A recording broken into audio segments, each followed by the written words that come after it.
Santiago de Compostela Cathedral's Portico of Glory is one of the crowning works in the history of art.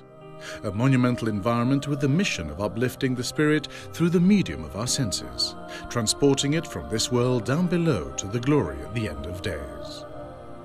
Designed by Maestro Matteo and consecrated on the 1st of April 1188, it recreates a holistic and moving vision of the story of redemption expressed in architecture, sculpture and paint.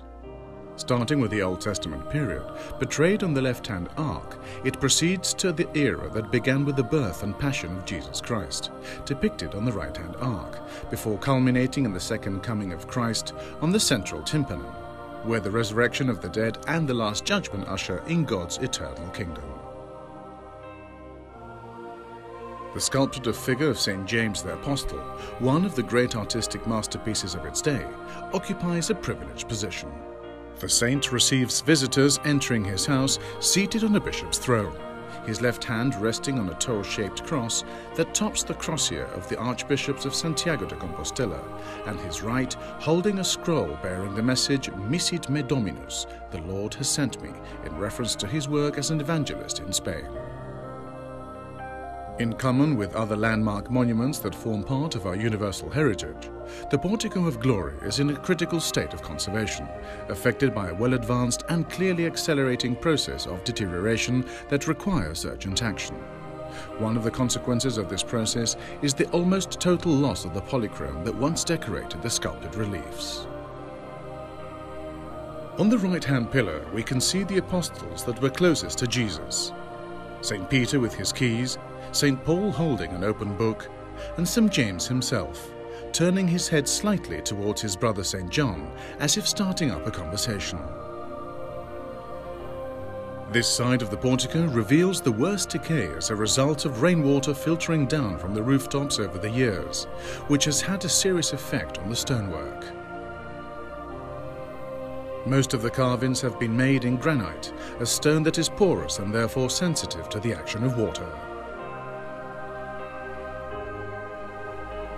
The thick layer of dust that has built up over the years contains compounds that, when combined with damp, cause the stone to crumble and the layers of paint to peel, a process that can clearly be seen on the faces of St. Peter and St. Paul.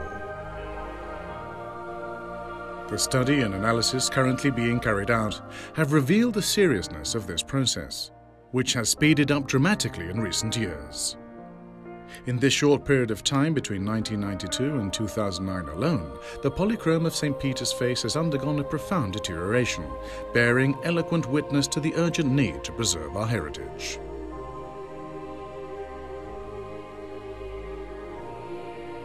Arranged around the other pillar on which glory rests, we find the group of Old Testament prophets, headed by Moses with the tablets of the law, followed by Isaiah, Daniel, and Jeremiah.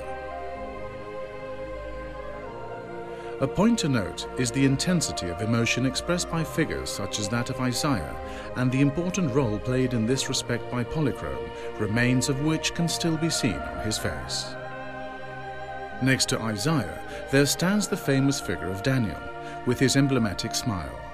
This carving, recently freed from a thick layer of dust that obscured it, has captivated generations of visitors who have come to see the portico.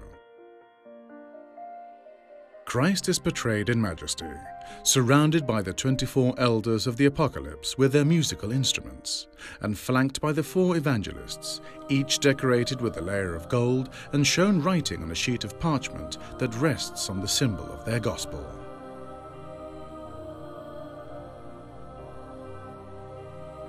Dampness and the passing of time have led new wounds to appear around those originally carved on the figure of Christ.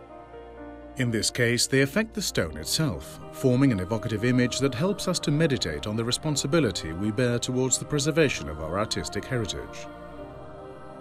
Academic discourses that help us to understand the significance on the original wounds do not alone suffice. We also need to take the steps needed to cure the decay produced by those of the other kind. The abundant remains of polychrome that adorn the figure of the Redeemer, the result of a series of coats of paint applied at different times, allow us to obtain an idea of how the portico must have looked like in full color down the ages. through the use of a variety of analytical procedures. The Cathedral project is the most significant work of restoration and conservation to have ever been undertaken in the Basilica of St. James in Compostela. The preliminary study phase now complete, work is in process in the design of the action and preventive conservation plans that will make it possible to carry out the restoration and conservation work for the site as a whole. As work progresses, within the overall framework of the Cathedral project sponsored by the Archdiocese and the Chapter of Santiago Cathedral and funded by the Fundación Barrier, the enigmas and the beauty of the portico will gradually be revealed to us.